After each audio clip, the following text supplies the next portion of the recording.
मेरे 2-3 मुकर्रर और बड़े अहम 2-3 मुकर्रर रह गए हैं ताकि हम तकरीब को इख्तिताम की तरफ अच्छे तरीके से ले जाएं। तमाम बाहर खड़े हुए जो मेहमान हैं वो हॉल के अंदर तशरीफ़ ले आएँ और अपनी अपनी नशिस्तों पर तशरीफ़ रखें।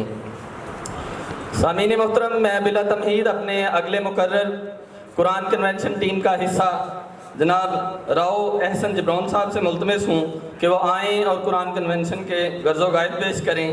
उनकी नज़र एक शेर, खोल आँख ज़मीं देख, फलक देख, फ़ज़ा देख, मशरिक़ से निकलते हुए सूरज को देख। जनाब राव एहसन जबरौन साहब कुरान कन्वेंशन के गर्ज़ो गायद पेश करेंगे।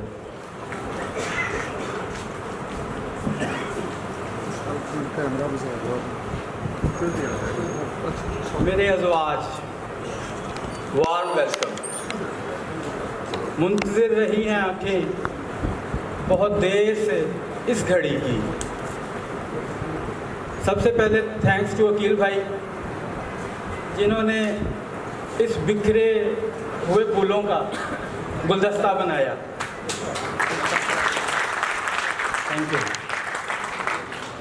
ज़माने का दस्तूर रहा है, ऐसी बातें हमारे मुशाहिदे में आती रही हैं कि मैंने जिस भी पेड़ के फल मीठे देखे, मैंने जिस भी पेड़ के फल मीठे देखे, हर उस पेड़ को पड़ते पत्थर देखे। शुक्रिया। कुछ ऐसा ही हुआ सबसे बेहतरीन बुक के साथ कि कानून की किताब को गा दिया गया। मेरे मोहतरमीन, जिन्होंने ऐसा किया वो भी मैं हूँ और जो इसको सुधारेगा वो भी मैं हूँ। Thank you. फिर से अर्ज़ किया है, फिर एक मीठे फल का पेड़ लगाया मैंने। ये लगा हुआ देख रहे हैं आप, अकील भाई की मेहनत का नतीजा, हम सब की मेहनत का नतीजा। फिर एक मीठे फल का पेड़ लगाया मैंने और इसकी हिफाजत का बेड़ा भी उठाया मैंने। ये जो मैं कर रहा हूँ, इसकी बुनियाद भी वही यूनिवर्सल किताब है जिसने हर इंसान को बाइसे तकरीम समझा है।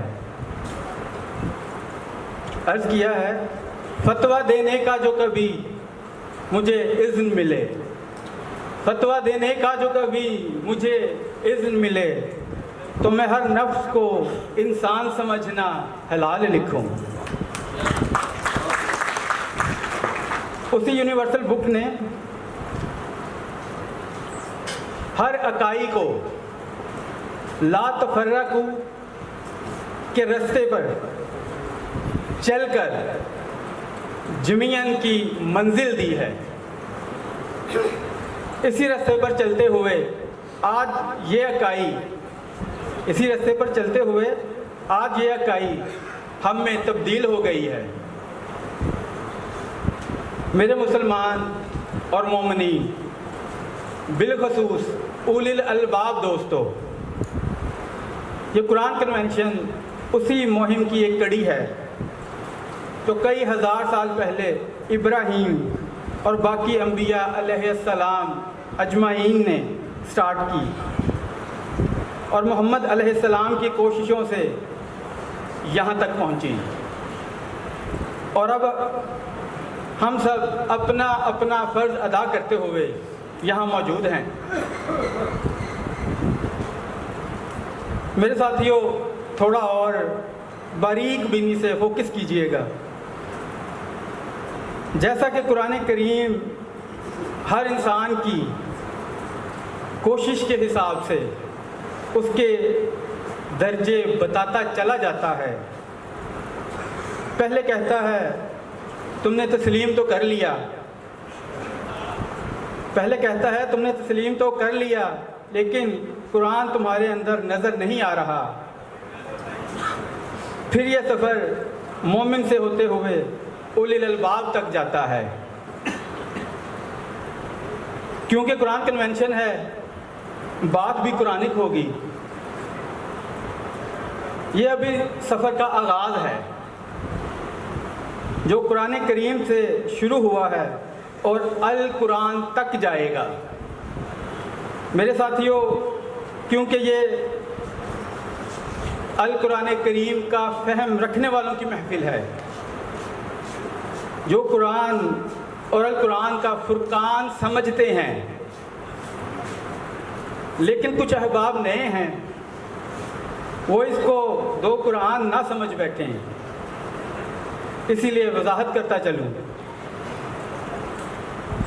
कुरान हम उस तर्जमे को कहते हैं जो हमने अजमी होने के बहाने बनाकर सतही तौर पर अपना लिया, और अल कुरान एज़ पर एक्चुअल, जैसे हजूर अलैहिस्सलाम ने अमानत हम तक पहुंचाई और हमने भी ऐसे ही समझने की कोशिश की।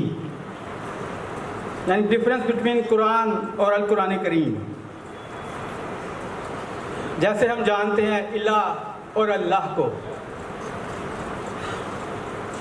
बात तूल पकड़ जाएगी। अभी ये बातें संभाल कर रखते हैं अल कुरान कन्वेंशन के लिए। मेरे साथियों, कुरान कन्वेंशन का मकसद ला तफर्रकू का प्लेटफार्म क्रिएट करना है।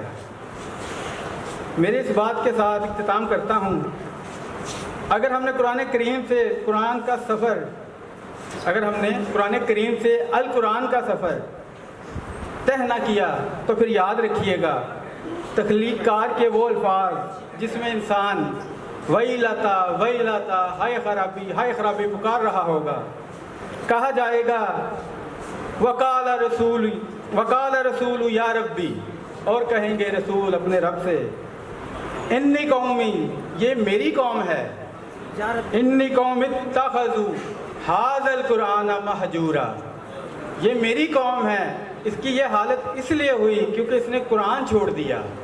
यहाँ पे लफ्ज़ अल कुरान आया है। बस एक छोटा सा मैसेज था फैसलाबाद कमेटी की तरफ से मेरे साथियों को। Thank you.